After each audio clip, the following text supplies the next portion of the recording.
So at the Tinder matchmaking service,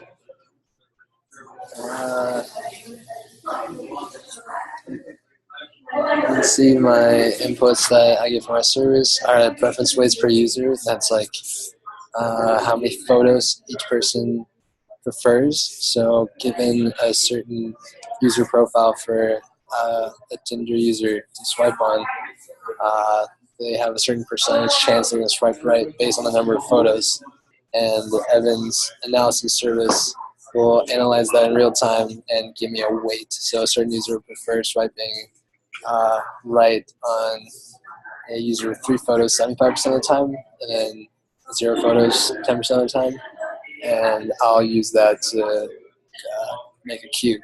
And then also uses by area is something I take from Justin's user service.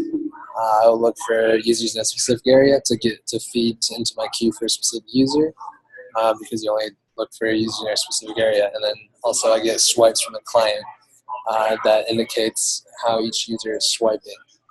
I take that whenever someone swipes right on someone, I take that user and feed it into the user's queue to they swipe right on. So the next time the other user logs on and they start swiping, they'll create a match. So I'm trying to maximize the number of matches.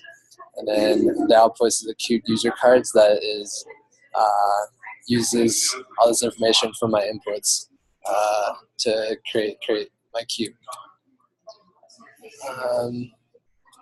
So you can see right now I've flushed my database, but I'm able to generate more users in my Redis database by injecting users. And it will keep counting down to 10 million. So with the Redis database, it's an in-memory database. It's very quick at injecting users. The actual the thing that slows it down is actually making requests to my database and then waiting for a response back that one user successfully injected before doing the next.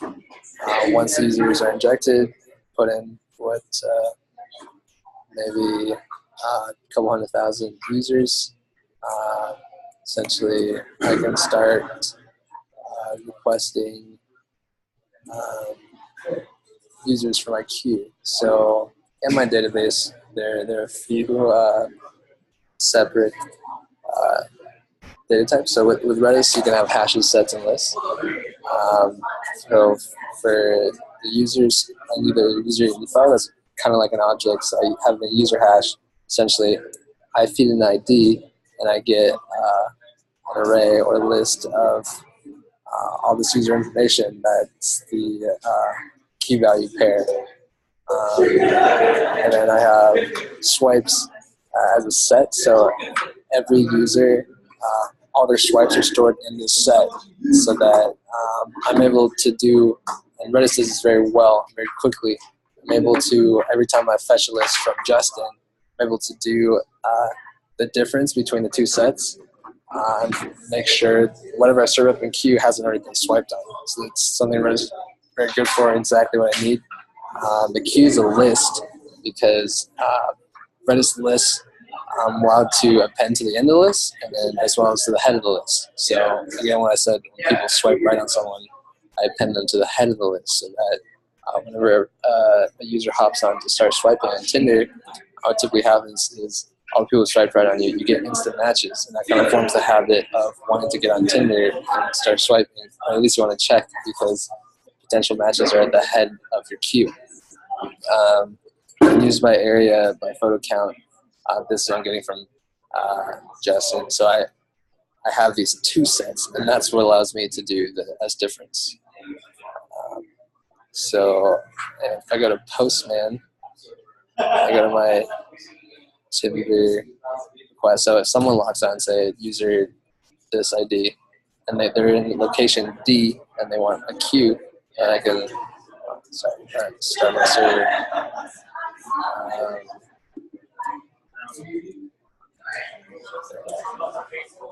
Alright, now my server's listening, and I can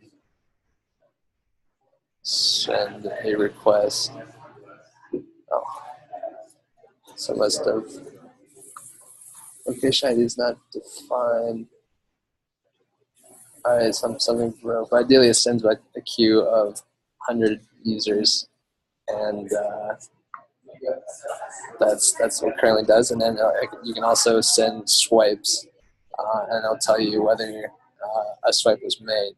So anytime a swipe is made, then you can go look at this. You can see currently by default user 9991214 swiped right on user 1, and that is the default deal. And then trying to make it so that user 99991 has swiped right on 9991214, and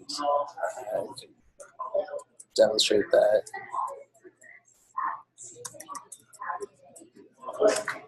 And you see